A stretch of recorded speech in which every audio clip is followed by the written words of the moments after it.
Hi అండి. ఇప్పుడు పాతకాలం పేలాల ముద్దలు చేస్తానండి. ఈ పేలాల ముద్దలు ఎట్లా చేయాలనుకుంటే మన ఛానల్కి అయితే వెళ్ళి వీడియో చూడండి, చూసి మీరు కూడా చేసుకోండి. మేము చిన్నప్పుడు అయితే ఇవి కోమట్లు చేసేది. ఈ పీరీల పండుగ నాడైతే ఊళ్ళకు అంచెల తీసుకొని అయితే వచ్చేది. వస్తే మేము బేడ పైసలకు ఒకటి కొనుక్కునేది. బేడ పైసలు ఎంత అంటే 12 పైసలు. ఇప్పటి వాళ్ళకి ఈసం అంటే బ్యాడ్ అంటే పావులంటే కూడా తెలియదు.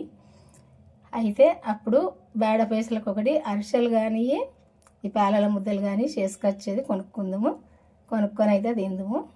ఇప్పుడైతే అవే పేలాల ముద్దలు ఇప్పుడు నేను చేస్తున్నా. మీరు కూడా చేసుకోండి, మన ఛానల్కి వెళ్ళి వీడియో చూసి చేసుకోండి. చేసినాక చూపిస్తా. ఇదిగో పాతకాలం పేలాల ముద్దలు చేయడం అయితే అయిపోయిందండి. చూసారు కదా, ఇదిగో మనం సుంచుకొని తింటేనే తినచ్చు, అస్సలు ఇచ్చుకపోవు. ఇట్లా చేసుకోండి.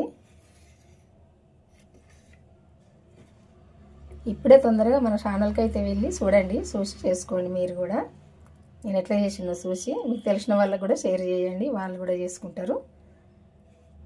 ఇది పెద్దవాళ్ళైనా పిల్లలైనా ఎవరైనా ఇష్టంగా తినచ్చు. ఈ బెల్లం మన ఒంటికి మంచిదని మనందరికీ తెలుసు, తింటే మంచిదే.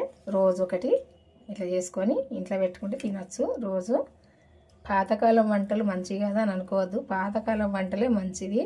వెనకటి వాళ్ళు అన్నీ మంచిగా ఒంటికి సరిపోని తినేది వంటలు. అట్లా ఇప్పుడైతే చేసిన, చూసి మీరు కూడా చేసుకోండి. ఉంటా మరి.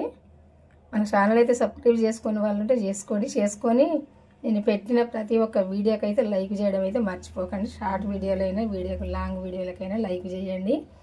చేసి అయితే మీరు కూడా అన్నీ నేను చేసినట్టు చేసుకొని తినండి. బాయ్ అండి. ఉంటా మరి.